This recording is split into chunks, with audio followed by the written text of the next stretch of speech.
오늘 영상을 본 학생들이 SF라는 우주, 존재하지 않는 세계에 한층 다가갈 수 있는 계기가 됐으면 좋겠습니다. 책을 읽는 습관을 들이는 여러분이 됐으면 좋겠습니다. 감사합니다.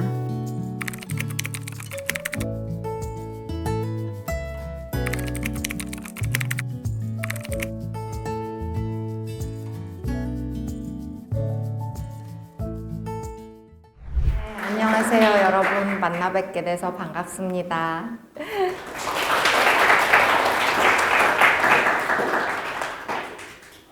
오늘은 국립존엄보장센터를 읽은 학생들과 SF라는 우주를 주제로 한번 이야기를 해보려고 해요. 먼저 국립존엄보장센터라는 책에 대해서 소개를 드릴게요. 전국 국어교사 모임 독서교육본과 물고방 교사들이 직접 뽑은 한 학기 한 권 읽기 맞춤형 테마 소설 선집입니다. 그래서 SF라는 주제로 5명의 작가가 쓴 5개의 단편 소설이 들어가 있고요. 오늘은 제가 쓴 국립존엄보장센터에 대해서 함께 이야기해 볼 거예요. 그래서 이렇게 여러 명의 작가가 쓴 단편을 한 권의 책으로 만든 것을 엔솔로지라고 합니다. 네, 테마 소설 선집이고요.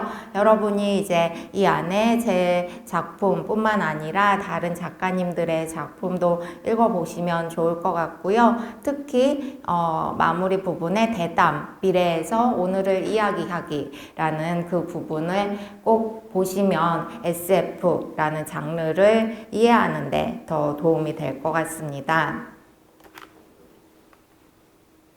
그래서 국립존엄보장센터의 줄거리를 인터넷 서점에 카드 뉴스를 가지고 와봤어요. 그래서 24시간 후 당신은 죽어야 한다. 죽음은 매끄럽다. 잠들듯 편하게 존엄을 지키며 고통은 없다. 앞당길 수도 있다. 원한다면 당신의 선택은? 이렇게 질문을 던지고 있습니다. 그래서 아까 이 국립존엄보장센터가 SF 소설을 모은 작품집이잖아요. 그래서 우리가 국립존엄보장센터에 대해서 본격적으로 이야기하기 전에 SF란 무엇인가 좀 알아보려고 해요. SF란 사이언스 픽션, 과학 소설입니다. 뜻을 살펴보면 과학적 사실이나 가설을 바탕으로 외사판 세계를 배경으로 펼쳐지는 이야기를 담은 문학 장르다. 가장 중요한 거, SF는 사이언스, 과학적 사실이 반드시 소설 안에 들어간다는 점입니다. 그러면 여러분 SF 말고 판타지 라는 장르도 들어봤을 거예요. 판타지란 무엇인가? 판타지 문학은 마법과 초자연적 현상을 주요한 플롯의 요소, 주제, 배경으로 삼아서 가상의 공간에서 이야기가 전개되는 장르다. 이렇게 얘기를 하는데요. 제가 SF, 오늘의 주제인 SF에 더해서 판타지를 가져온 이유는 두 장르의 공통점이 있기 때문이에요. 두 장르의 공통점, 존재하지 않는 세계를 그린다는 것입니다. 예를 들어서 노벨 문학상을 받은 한강 작가님의 소년이 온다라는 소설은 5.18이라는 역사적 사건을 배경으로 그 속에 살던 가상의 인물들의 이야기를 그리고 있어요. 허구의 이야기지만 현실을 바탕으로 한 리얼리즘 소설이죠. 근데 국립존엄보장센터는 가까운 미래에 일어날 법한 세계를 그리고 있지만 우리가 닥친 우리에게 있는 현실은 아니에요. 그래서 판타지 SF는 현실이 아닌 세계를 그리는 소설이다. 그러면 강연을 다니다 보면 이 두 장르의 차이점이 뭘까 궁금해하는 분들이 많아요. 그래서 간략히 정리를 해봤습니다. 아서 클라크라는 사람이 한 말인데요. SF는 일어날 수도 있는 일, 그러나 대부분 당신이 일어나지 않기를 바라는 일이다. 판타지는 일어날 수 없는 일, 그러나 종종 당신이 일어나길 바라는 일이다. 라고 했어요. 예시를 보면서 설명을 드리겠습니다.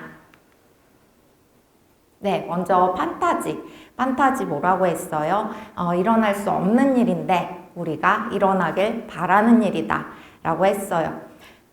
해리포터. 네, 해리포터는 현실 세계에서 삼촌 집에서 살고 있는데 기차역을 통해서 어떤 특별 지점에서 뛰어내리면 마법학교, 호그와트로 가게 되는 거죠. 네, 근데 마법학교에는 한 번쯤 가보고 싶은 마음이 들지 않아요? 네, 저도 그런데 네, 일어나기를 바라는 일이지만 일어날 수 없는 일, 네, 그렇다고 기차역에서 뛰어들면은 큰일 나는 거죠. 네, 그래서 일어날 수 없는 일이다. 네, 다음으로 SF예요. SF 아까 일어날 수도 있는 일, 그러나 일어나지 않기를 바라는 일이라고 했어요. 저기 삼체 같은 경우 볼까요? 삼체는 류치신이라는 중국 작가의 SF 소설을 넷플릭스에서 드라마로 만든 건데요. 외계인이 어느 날 과학자들이 되게 한 명, 두 명 갑자기 죽어가요. 무슨 일인가 알아봤더니 외계인들이 저 멀리 은하계에서 우리 지구로 지구를 정복하러 오려고 천천히 다가오는 거예요. 근데 외계에는 되게 문명이 발달했지만 살기가 힘들어요. 금방 물도 구하기 힘들고 그래서 지구에 와서 살고 싶어 하는 건데 거기가 너무 멀어서 지구까지 오려면 400년이 걸려요. 그러니까 400년 동안이면 우리 지구의 과학이 발달해서 그들에게 맞서 싸울 수 있는 거죠. 그러니까 외계에서 그 지구의 과학이 발달하지 못하도록 과학자들을 다 죽인다는 그런 이야기거든요. 그래서 네, 어쩌면 저 멀리에 진짜 문명이 발달한 외계인들이 있다면 일어날 수도 있는 일이죠. 우리가 일어나지 않기를 바라지만. 근데 이 아까 그 아서 클라크가 언제 활동한 사람이라고 했어요? 1940년, 50년대. 그러다 보니까 이때는 삼체는 최근에 쓰여진 작품이지만 그런 어떤 올더스 헉슬리의 멋진 신세계라든지 디스토피아 소설이 많았어요. SF에. 그래서 저렇게 얘기했는데요. 사실은 SF는 일어날 수도 있고 때에 따라서는 일어나기를 바라는 일이 되기도 되었어요. 이제는. 무슨 말씀이냐면 어벤져스 같은 경우에도 저 아이언맨이 심장에 어떤 기계를 이식해서 건강하게 살아갈 수 있잖아요. 실제로 이제 사이보그 기술이 발달해서 의족이나 의수 대신에 저런 기계, 팔과 신경 같은 것을 연결해서 많은 몸이 불편한 분들이 도움을 받고 있어요. 그래서 그런 어떤 사이보그 기술 같은 것은 SF가 상상했던 것이 현실로 되었고, 네, 바람직한 일이라고 생각하고 있습니다. 여러분, 소설 구성의 3요소 뭐예요? 네, 인물, 사건, 배경입니다. 그래서 소설의 3요소는 제가 소설의 3요소고, 네, 소설을 구성하는 3가지 요소는 말씀해 주신 것처럼 인물, 사건, 배경입니다.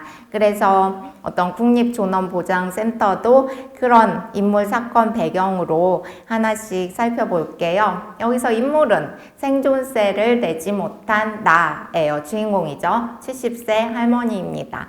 그리고 사건은 생존세 체납으로 국립존엄보장센터에 끌려간다. 배경은 가까운 미래 한국입니다. 근데 여기에서 아까 SF와 판타지의 공통점 뭐라고 했죠? 존재하지 않는 세계. 그래서 존재하지 않는 세계를 그리려면은 소설 구성의 3요소, 인물, 사건, 배경에 더해서 아이디어, 설정이라는 게 있어야 돼요. 그냥 우리가 어떤 중북 4대 부고의 이 교실을 그리는 게 아니라 우리가 어떤 행성에 가서 살고 있는 모습을 그리려면 거기에 걸맞는 설정, 아이디어가 있어야 되죠. 그래서 이 아이디어는 어떻게 저기 질문에도 있는 것 같은데 처음에 2015년 정도였어요. 저출생 고령화가 그때부터 이제 거의 뭐 10년 전인데 그때부터 심각해졌죠. 그래서 혼자 사는 사람들한테 결혼 안 하고 혼자 사는 사람들한테 싱글세를 부과하겠다. 이런 논란이, 세금 논란이 있었습니다. 물론 정책적으로 받아들여지지는 않았지만 그런 논란을 보면서 저는 저출생 고령화 시대에 70세 이상 노인이 세금을 내야 한다면 이런 의문을 갖게 됐어요. 그래서 그 의문점을 가지고 이야기를 쓰게 됐습니다. 그래서 지금 소설을 만들기 위한 인물, 배경, 아이디어 설정, 사건이 있는데요. 사건, 국립존엄보장센터에 끌려간다. 이것만으로는 이야기, 소설을 전개해 나갈 수가 없잖아요. 그래서 이 굵직한 사건의 어떤 더 생동감, 이야기를 만들어 나가려면 갈등이 있어야 돼요. 갈등이란 여러분 잘 아실 거예요. 칡을 뜻하는 갈과 등나무를 뜻하는 등이 합쳐서 된 말이다. 그래서 얘네들이 칡하고 등나무 제가 실제로 봤는데 진짜 힘도 세고 막 한번 꼬이면 절대 풀리지 않거든요. 그래서 이리 풀기 어려운 상태다. 그리고 우리가 지금 말하는 갈등은 두 번째 의미겠죠. 소설이나 희곡에서 등장인물 사이에 일어나는 대립과 충돌 또는 등장인물과 환경 사이에 모순과 대립을 이루는 말이다.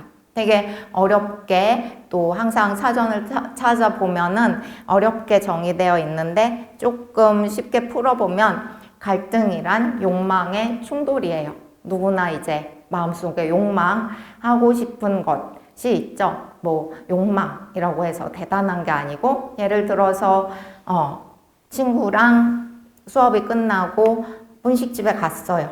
근데 나는 떡볶이 먹고 싶은데 친구가 순대 먹고 싶다고 하고 우리 카드는 없다고 치고 딱 돈은 1인분 먹을 돈밖에 없는 거예요. 그러면 어떻게 해야 되죠? 떡볶이를 먹던지 아니면 순대를 먹든지 둘 중에 누가 양보를 하던가 또 아니면 이런 방법이 있겠죠. 그 분식집 사장님한테 저희가 1인분 먹을 돈밖에 없는데 반반씩 주실 수 없을까요? 이렇게 협상을 할 수도 있을 거예요. 그래서 각각의 욕망이 있고 이것이 대립하거나 해결해 나가는 과정, 그것이 어떤 갈등을 풀어 나가는 소설의 방식이라고 할 수 있겠습니다. 그래서 국립존엄보장센터의 주된 갈등은 크게 외적 갈등, 외부의 갈등과 내적 갈등, 주인공 내면의 갈등으로 나뉠 수 있어요. 그래서 개인과 사회의 갈등, 이 주인공이 생존세를 내지 못해서 센터에 끌려가는 것이 외적 갈등이라고 할 수 있고요. 일단 센터에 들어간 주인공이 이 24시간을 어떻게 활용할 것인가 내면에서 계속 갈등이 일어나죠. 그것이 바로 내적 갈등이라고 하겠습니다. 그래서 주인공의 마지막 선택에 대해서 여러분이 어떻게 생각하실지 각자 약간 차이가 있을 거예요. 그래서 제가 마지막 부분을 읽어볼 동안 여러분이 좀 주인공의 선택에 대해서 생각을 해보시면 좋을 것 같아요. 나는 자유롭게 라는 말의 모순을 지적하지 않았다. 그저 고개를 끄덕이고 뒤를 돌아서 여왕처럼 걷기 시작했다. 평생을 수동적으로 살아왔는데 마지막 순간만큼은 능동적으로 대응했으니 스스로 칭찬할 만하다고 생각했다. 방으로 돌아와 물을 한 잔 마시고 거울을 보며 머리를 매만지는데 삐 하는 소리가 길게 울리며 타이머의 숫자가 전부 0이 되었다. 동시에 문 밖에서 노크 소리가 들렸다. 그들을 맞이하기 위해 침대에 앉아 등을 꼿꼿이 폈다. 나는 주사 한 방으로 죽을 것이다. 고통 없이 편안하게 마지막까지 존엄을 유지하며. 그래서 작년에 국립존엄보장센터랑 비슷한 소재를 다룬 일본 영화가 나왔어요. 플랜 75라는 영화인데요. 초고령 사회에 진입한 가까운 미래의 일본 청년층의 부담을 줄이기 위해서 정부는 75세 이상 국민의 죽음을 적극 지원하는 정책 플랜 75를 발표한다. 그래서 명예퇴직한 다음에 플랜 75를 신청할까 말까 고민하는 이 두 번째 할머니가 이 가장 중심 이야기를 끌어나가고요. 자기 삼촌의 신청서를 받은 담당 시청 직원 히로무가 저 맨 위에 남자예요. 그리고 콜센터의 요코라는 세 번째 여성이 있고요. 이 콜센터에서는 플랜 75를 신청하고 어떤 유예기간 같은 걸 주는데 그 신청한 사람들이 마음이 바뀌지 않도록 계속 이 콜센터 직원들이 독려하는 그런 역할을 하면서 저 콜센터 직원은 굉장히 마음의 갈등을 겪게 돼요. 그리고 마지막에 이주 노동자 마리아는 그렇게 플랜 75로 죽은 사람들의 유품을 처리하는 일을 하죠. 그래서 여러 사람의 시각에서 보여주는 어떤 국립존엄보장센터랑 고민이 맞닿아 있는 영화라서 소개를 드렸어요. 그래서 여러분이 자주 묻는 질문들 강연에 가면 강연이 끝나고 질의응답을 가질 텐데 자주 묻는 질문들 먼저 가져와 봤습니다. 왜 주인공의 이름이 없을까? 왜 주인공은 그냥 나라고만 나올까요? 제가 이름을 짓기 귀찮아서 그랬을까요? 네, 왜 주인공의 이름이 없는지 사실 저는 이 국립존엄보장센터를 쓰면서 어쩌면 나도 자칫하면 이 할머니 주인공과 같은 처지가 될 수도 있겠다 이런 생각을 하면서 썼고요. 그래서 나의 이야기이기도 하고 여러분 글을 읽는 여러분도 어떤 이런 일을 겪는 비껴나갈 수 없다. 자칫하면 그런 모두가 다 주인공이 될 수도 있다. 이런 차원에서 나라고만 주인공의 이름을 짓지 않고 나라고만 언급하고 있습니다. 그리고 전영주는 왜 자신의 이름을 기억해달라고 했을까? 코코라는 애니메이션 끄떡끄떡 본 분들이 있을 텐데 거기에 보면 그런 말이 나와요. 어떤 죽은 사람이 진짜로 진짜 죽음을 맞이하게 되는 건 살아있는 사람이 그들을 잊었을 때다. 그런 취지의 이야기가 나오고 아무도 기억하지 않을 때 진정한 죽음을 맞는다. 그런 얘기가 나오고요. 우리 속담에도 호랑이는 죽어서 가죽을 남기고 사람은 죽어서 이름을 남긴다. 그런 이야기가 있죠. 그래서 누군가가 자기를 비록 이제 자기처럼 얼마 지나지 않아 죽을 사람이라고 하더라도 누군가가 자기를 기억해 주기를 바라며 그렇게 얘기를 한 거죠. 그리고 다음 704호의 죽음은 자살인가 타살인가? 자살이다. 타살이다. 저는 사회적 타살이라고 생각을 합니다. 이 주인공이 어떤 돈이 없다는 이유로 센터에 가서 끝내 죽음을 맞이해야 했기 때문에 사회적 타살이라고 생각합니다. 다음 주인공이 자기 죽음을 앞당긴 이유는 그 국립존엄보장센터를 둘러보면서 결국 이곳은 허울뿐인, 그러니까 거짓뿐인 존엄, 말뿐인 존엄밖에 없구나, 이런 것을 깨닫게 되죠. 그래서 존엄이 없는 곳에서 내가 이들의 의도대로 24시간을 보내는 것이 아니라 죽음을 앞당겨서라도 자신의 어떤 의지를 보여주고 싶다. 그래서 저는 이 주인공의 행동을 소극적인 적극성이라고 표현하고 싶어요. 그래서 그 어떤 센터 내에 사회적 제도에 갇혀 죽을 수밖에 없는 운명이지만 그래도 어떤 제도에 그대로 따르는 것이 아니라 내가 최소한의 선택을 한다는 의미로 자신의 죽음을 앞당긴 것입니다. 그리고 6번 국립존엄보장센터에 존엄은 있는가? 네, 없죠. 네, 없습니다. 그 존엄이란 무엇인지 우리가 생각을 해봐야 되는데요. 존엄이란 인물이나 지위가 범할 수 없을 정도로 높고 엄숙한 것이다. 이렇게 사전에는 나와요. 근데 저는 이제 존엄이라고 하면은 자신이 스스로 온전할 수 있는 상태, 그러니까 내가 나다움을 지킬 수 있는 그런 상태가 존엄이라고 보거든요. 그래서 국립존엄보장센터에 들어간 순간 이미 어떤 자신의 존엄은 말살된 것이라고 저는 보고 있습니다. 그리고 이런 질문도 있었어요. 저기에도 있던데 만약에 제가 국립존엄보장센터에 들어간다면 24시간 동안 무엇을 하겠습니까? 열심히 그 존엄보장센터를 돌아다니면서 어디 경비에 허점이 있는지 살펴본 다음에 탈출을 하겠습니다.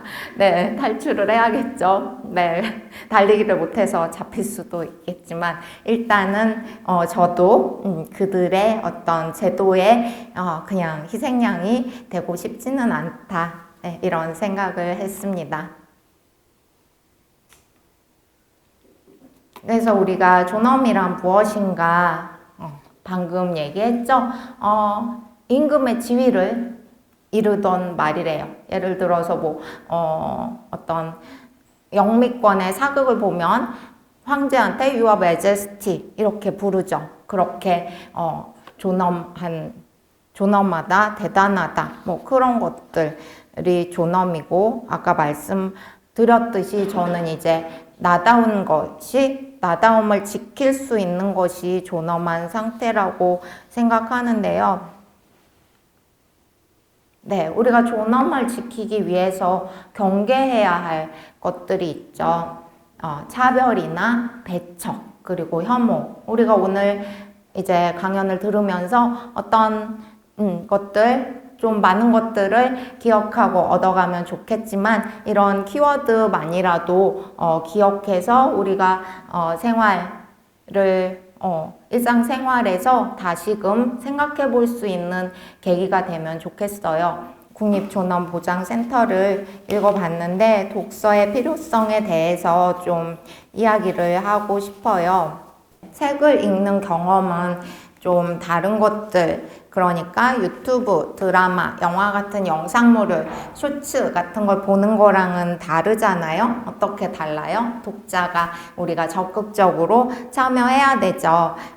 번거롭잖아요. 책장도 넘겨야 되고 문장을 읽으면서 자기만의 세계를 그려 나가야 돼요. 그러니까 어떤 학교에서는 국립존엄보장센터를 보고 학생들이 그 주인공 할머니의 방을 그려서 전시해 놓기도 했어요. 그런데 그 방의 모습이 각자 다 다르더라고요. 이렇게 같은 책을 읽는다는 행위는 같은 것을 보고도 자기만의 세계를 그려나가는 과정이에요. 그리고 서로 그렇게 비교해 볼 수 있는 기회가 있다면 더 재미있겠죠.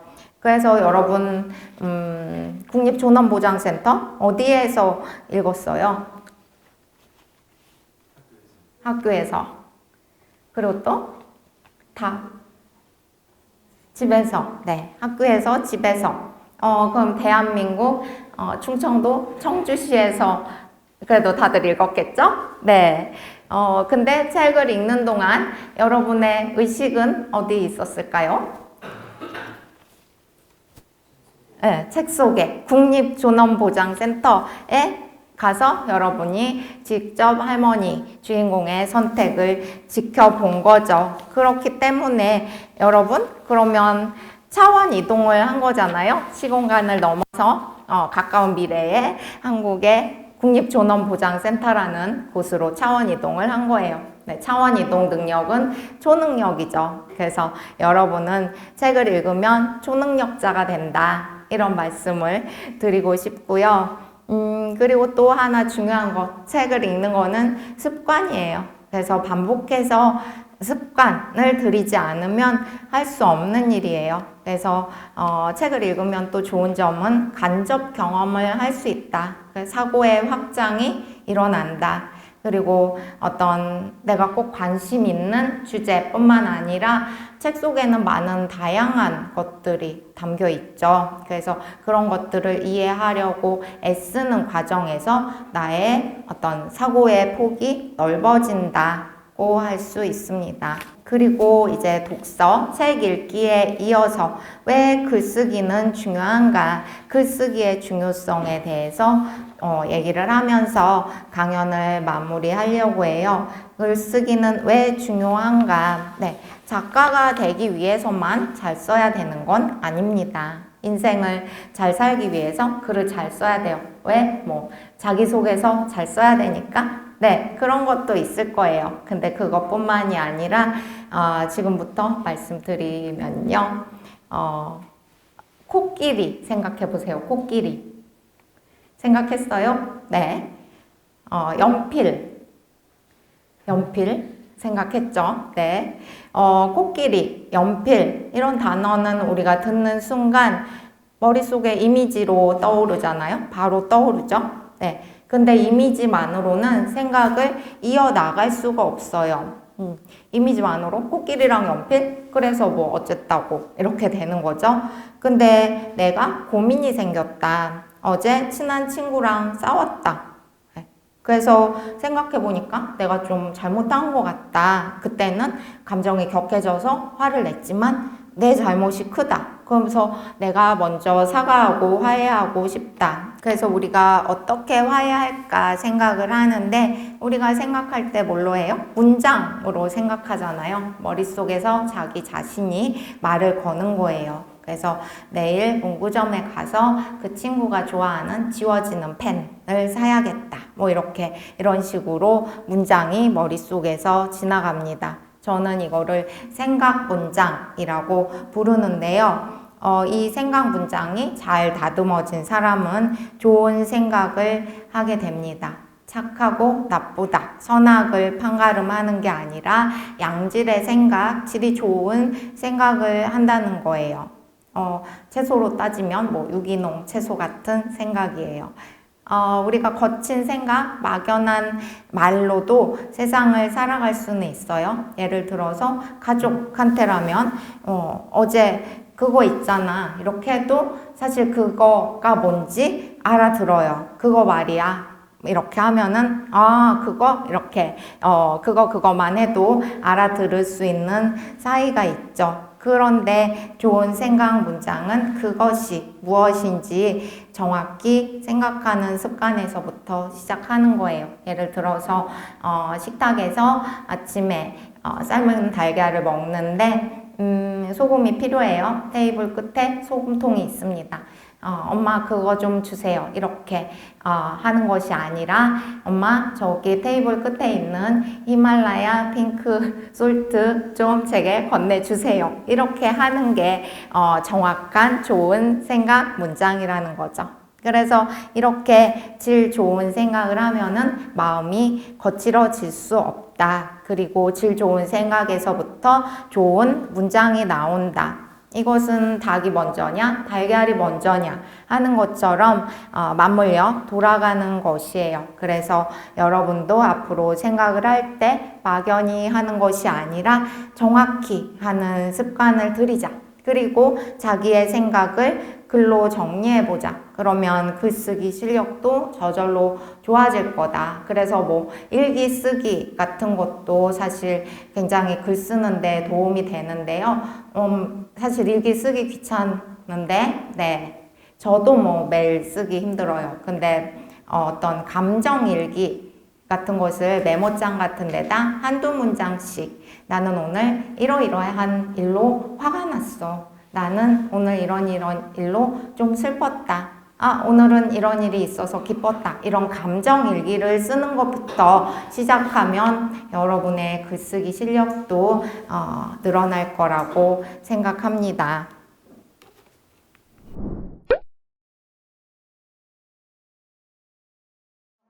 이상적인 죽음이란 무엇일까요? 죽음은 굉장히 개인적인 경험이죠. 그래서 누구도 단 한 번밖에 해볼 수 없어요. 그래서 이상적인 죽음이라는 것이 있다면 저는 자신이 그 개개인마다 다를 것 같아요. 내가 눈을 감을 때 어떤 후회가 없다면 그것이 이상적인 죽음이 아닐까. 그래서 예를 들어서 저도 막 주변에 같은 작가들한테 그런 얘기를 들어요. 이렇게 뭐 어두운 주제 말고 좀 더 뭐 밝고 재미있는 걸 쓰면은 더 많은 대중들의 사랑을 얻지 않을까? 근데 저도 뭐 그렇게 써볼까 하는, 물론 요게 이렇게 마음이 기울기도 하지만 결국 그렇지만 제가 뭐 몇십 년, 20년, 30년 후든 죽을 때를 생각해보면 내가 쓰고 싶은 것을 실컷 썼다. 내가 쓰고 싶은 글을 썼다. 이렇게 생각할 때 내가 웃으면서 눈을 감을 것 같아요. 그래서 자기 삶을 충실히 사는 사람한테 이상적인 죽음이 오는 것이 아닐까 그렇게 생각하고 있습니다.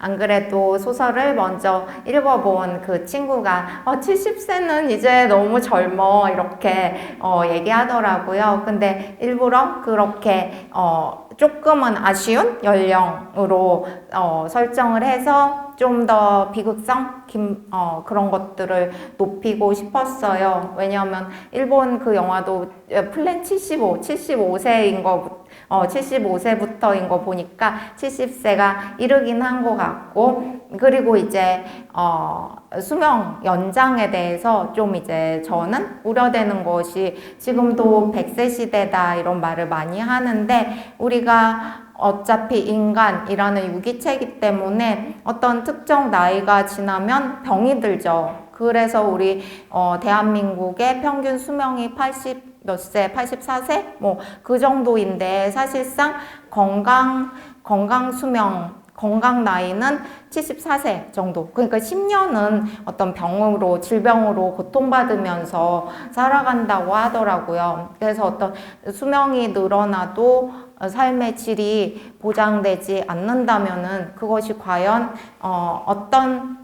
물론 그 아프면서 사는 삶도 의미가 있지만 그것이 과연 진짜로 수명이 연장되었다라고, 삶의 질이 보장되지 않으면서 수명이 연장되는 것이 과연 좋기만 한 것일까, 개인적으로는 좀 그런 생각을 갖고 있고, 그래서 저는 이제 SF 작가니까 나중에 특이점이 오면은 그 AI, 인공지능이 인간의 어떤 두뇌, 지적 능력을 넘어서는 그 지점이 오면은 정말로 어떤 인간의 뇌를 데이터에서 안드로이드 바디에 이식하는 것이 가능하지 않을까, 그런 생각을 하고 있습니다. 그러면 우리 안드로이드 몸으로는 정말 어떤 무한정의 삶을 살아갈 수도 있겠죠. 근데 그것이 또 모든 이에게 주어질 수 없다면 그것도 저는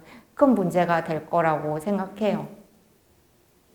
책에서 존엄한 죽음도 가짜일 수 있을 거라는 생각이 들었다는 내용이 가장 인상 깊었고, 왜냐면 존엄이라는 것이 가장 추상적인 개념이기도 하고, 책 내용에서 다루다시피 여러 가지 내용들을 봐야지만 공감을 할 수 있을 거라 생각해서 이 책이 가장 기억에 남았다고 생각합니다. SF나 판타지와 같은 차이점과 공통점을 잘 설명해 주셔서 좋았고, 또 갈등이나 이런 단어들의 정의를 또 잘 알려주셔서 정말 좋은 시간이었고 유익한 시간이었고, 또 글을 읽으면서 좋은 지식들을 많이 쌓을 수 있는 것 같았고요. 국립전원보장센터라는 책을 읽으면서 궁금한 점이 또 정말 많았는데 그런 궁금한 점이 좀 해소가 되는 시간이었던 것 같아서 굉장히 유익한 시간이었습니다. 남유아 작가님 책을 제가 다른 책도 읽었었는데 그 책도 그렇고 이번 국립존엄보장센터 책도 되게 인상 깊게 남았던 부분이 되게 많았던 책들이었는데, 그 책들 속에서 일단 국립존엄보장센터 책도 열린 결말로 끝났고 그 속에서도 아직 다 해결되지 않은 점들이 많았는데 그 궁금증을 다 답변을 해주셔서 그게 가장 기억에 남았던 것 같아요.